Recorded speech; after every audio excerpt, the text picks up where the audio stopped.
Bonsoir à tous. Merci d'être avec nous dans le programme du soir sur New World Info. Dans le décryptage de l'actualité aujourd'hui, on va évoquer le Brésil avec l'affaire de la saisie d'argent, la Guinée équatoriale qui est solidaire avec le fils du président. Alors la Guinée équatoriale exige la restitution de plus de 16 millions de dollars en espèces et en bijoux saisis par la douane au Brésil dans les bagages d'une délégation accompagnant le fils du président de Guinée équatoriale, l'a indiqué à la télévision d'État le ministre des Affaires étrangères équato-guinéen mardi dernier. On évoque le sujet avec Mamadou Diouf, notre éditorialiste. Bonsoir Mamadou Diouf. Bonsoir Samuel. Alors, est-ce que déjà on peut parler de brouille sur un plan diplomatique avec cette affaire entre le Brésil et la Guinée équatoriale? Si la Guinée équatoriale était un pays sérieux, on ne parlerait pas de brouille diplomatique. Parce qu'il n'y a pas de quoi créer des problèmes dans des relations diplomatiques. C'est le fils du président, c'est vrai, mais il est en train de commettre un délit, et ce n'est pas par rapport au Brésil seulement. Dans quel pays du monde on accepte que quelqu'un descende avec des valises remplies d'argent? Il n'y en a pas. Dans quel aéroport il a déclaré les sommes qui figuraient à l'intérieur de la valise qu'il était en train de transporter? Quand on voyage, il y a des règles. Quand tu ne respectes pas les règles du voyage et que la personne est attrapée, il ne faut pas être surpris. Il faut rappeler qu'au Brésil, on n'a pas le droit de rentrer dans le territoire brésilien sans autorisation expresse avec plus de 2000 euros. Lui, il en détenait combien?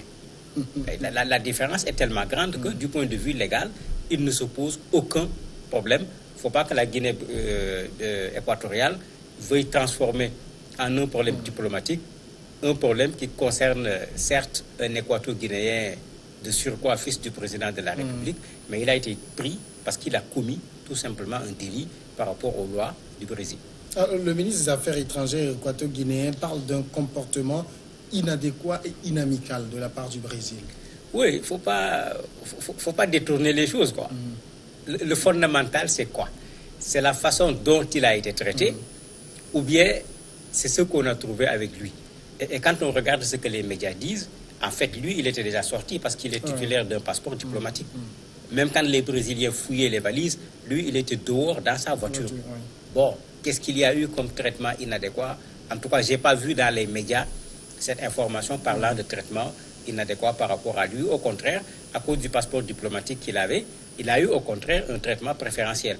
Maintenant, c'est les 10 autres personnes qui l'accompagnaient parce qu'ils étaient 11 qui ont été retenus. Quand on a vu les problèmes, toutes les valises 19 valises ont été fouillées. Et ils ont découvert, ils ont fait ce que la règle dit. Quand on découvre ce genre de choses, on saisit. C'est ça qui a été fait. Où est le mauvais traitement? Ou bien parce que c'est le fils du président de la République, il doit passer, quel que soit ce que la loi a dit, il est tombé sur un pays où il y a quelqu'un au moins qui a voulu faire respecter la loi. Alors, c'est peut-être cela que veulent faire entendre les autorités équato-guinéennes. Non seulement il est fils de président, mais c'est le vice-président de la Guinée équatoriale. Mais ça devient plus grave. Ça devient plus grave parce que si le vice-président se met à faire de l'évasion comme ça, à prendre l'argent du pays, à aller planquer, parce qu'il ne faut pas tourner autour du pot, il a pris de l'argent pour aller planquer quelque part. Il le fait avec un avion privé. Je me demande même qui a payé. Est-ce que ce n'est pas les fonds publics de la Guinée équatoriale? Mais en plus de cela, s'il est vice-président, il le fait avec un vol privé. Le jour où il sera président et qu'il aura l'avion présidentiel, mais qu'est-ce qu'il va faire? Moi, je crois que c'est la question qu'il faut plutôt se poser ici, au lieu de dire il est vice-président. S'il est vice-président de son pays, il était la personne la plus indiquée pour montrer que son pays connaît les règles et les droits sur le plan international. Et quand il voyage en tant que vice-président, il prend la peine avec son protocole de savoir où il va et de savoir dans ce pays-là, dans quelles conditions on rentre, quelle somme d'argent on peut faire rentrer ou de faire ce qu'il faut. Aujourd'hui, avec tout ce qui existe comme possibilité de transfert d'argent à travers les banques, à travers tout un ensemble d'institutions, mais à la limite, je ne veux pas me moquer de lui, mais on se demande comment quelqu'un se promène avec autant d'argent, si cet argent-là est de l'argent acquis de façon légale. Il y a tellement d'instruments qu'on peut utiliser pour voyager tranquillement, sans aucun risque, avec cet argent, s'il voyage avec dans des valises, c'est parce qu'il y a sérieusement problème. Mais l'ambassadeur du Brésil en Guinée équatoriale a quand même été convoqué par le ministre des Affaires étrangères. Est-ce que normalement on devait en arriver jusque-là? Ben, c'est le fils du roi, c'est tout. C'est parce que c'est le fils du roi qu'on convoque l'ambassadeur. En fait, il fallait juste aller à l'ambassade pour demander aux gens, mais vous avez arrêté notre gars, qu'est-ce qui se passe? L'ambassadeur vous sort les textes de son pays. Et on n'a pas besoin des textes du Brésil en tant que tel. Dans tous les pays du monde, quand vous allez à l'aéroport, vous avez quelque part où on vous indique déclarer vos devises. Oui. Parce qu'il y a une certaine quantité d'argent quand vous voyagez avec. Il y a des procédures à remplir, il y a même des taxes à payer sur la quantité d'argent avec laquelle vous voyagez. S'il avait respecté ces formalités, c'est lui-même qui déclare ce qu'il détient comme argent. Et ayant respecté ces formalités, les gens savent qu'il voyage avec de l'argent. L'argent est déclaré, mais cela ne pose aucun problème. Maintenant, ce n'est pas parce que c'est le fils du président de la République qu'il faut transformer un scandale, parce qu'il faut appeler un chat un chat, un scandale en problème diplomatique. Il n'y a aucun problème diplomatique ici. C'est un individu qui voyageait, qui n'a pas respecté les règles, qui a été arrêté comme cela doit se faire. Il avait une immunité diplomatique. L'immunité a été respectée. Maintenant, le reste, que la Guinée équatoriale ne veuille pas se battre tout simplement parce que c'est le fils du président de la République.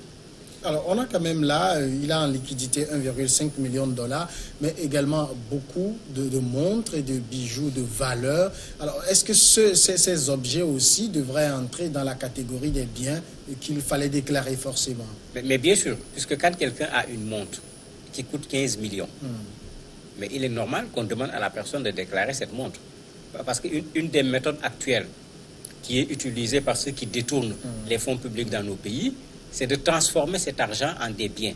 Rappelez-vous le cas Karim Wade au Sénégal, quand les gens sont allés en France pour visiter certains espaces, c'était ça aussi. Il y avait des bijoux qui représentaient une énorme valeur si on le convertissait cela en argent. Donc c'est une façon également de transformer de l'argent sale en des bijoux pour faire une sorte de blanchiment. Mais est-ce que pour aller au Brésil, il a besoin de combien de montres? Il faut se poser la question. Ou bien est-ce qu'on n'était pas toujours dans cette logique de planque à les cacher en argent, mais à les cacher également en bijoux, des biens quelque part? Parce que comme tout le monde le sait, les paradis fiscaux européens commencent à devenir transparents. Lui, il le sait très bien puisqu'il a été condamné en France pour ce qu'on appelait la question des biens mal acquis. Donc il sait très bien que là où il avait l'habitude de planquer l'argent aujourd'hui, il ne peut plus aller planquer l'argent là-bas. Certainement, il est en train de tester l'Amérique du Sud en espérant qu'il peut planquer là-bas, ce qu'il n'est plus en mesure de planquer au niveau de l'Europe.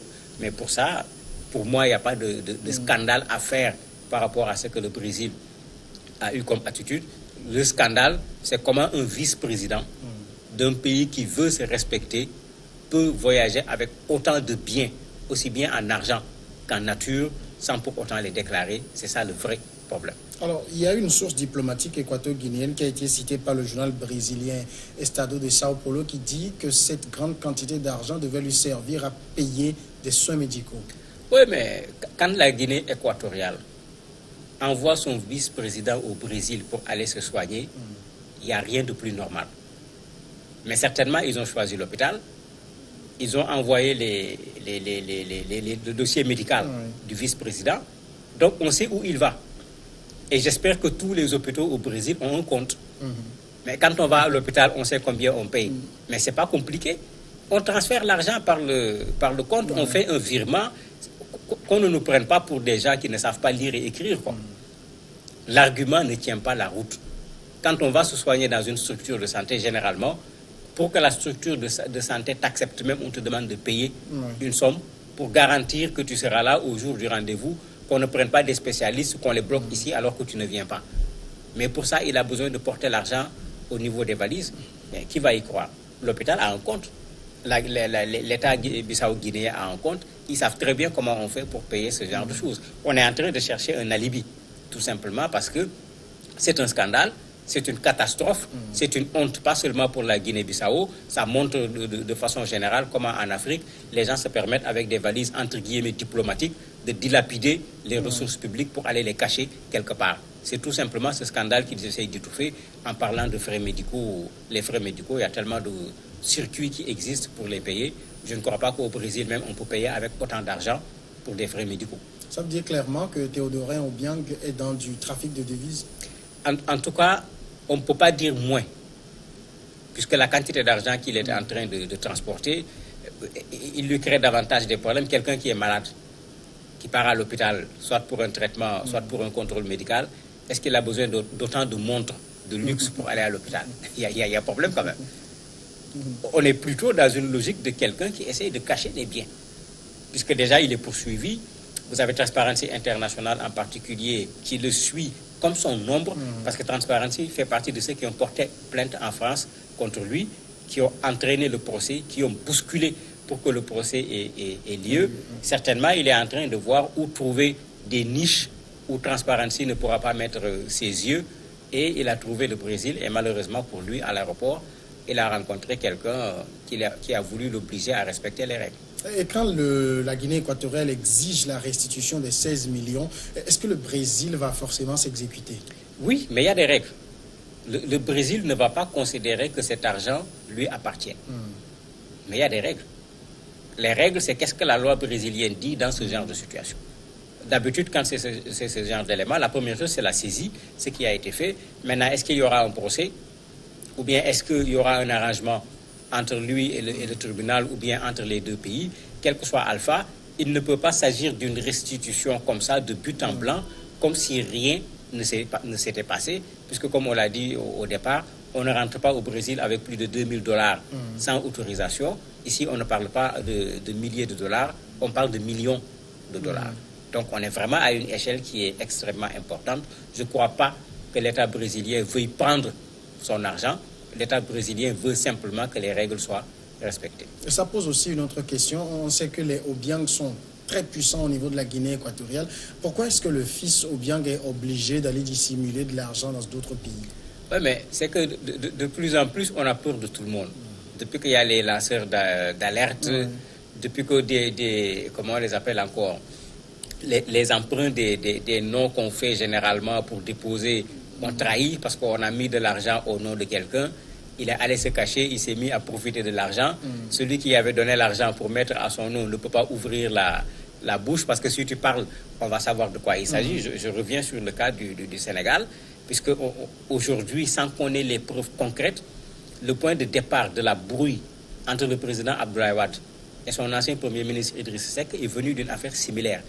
Le fils du président Wade, Karim Wade, a été arrêté dans un aéroport avec de l'argent, dans les mêmes circonstances.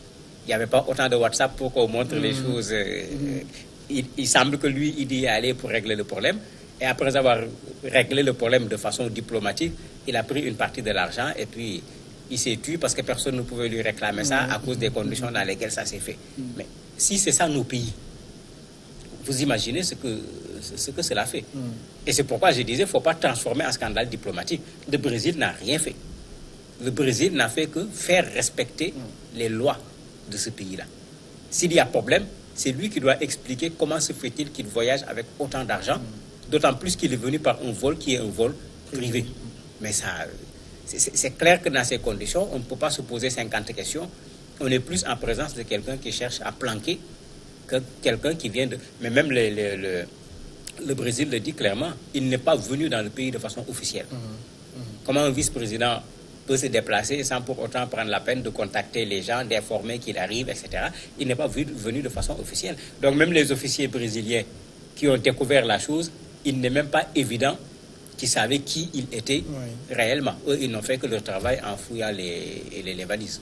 Mamadou Diouf, merci d'avoir répondu à nos questions. C'est moi qui vous remercie. Nous allons observer maintenant la pause. Elle va être assez courte et après on retrouve l'invité de ce soir.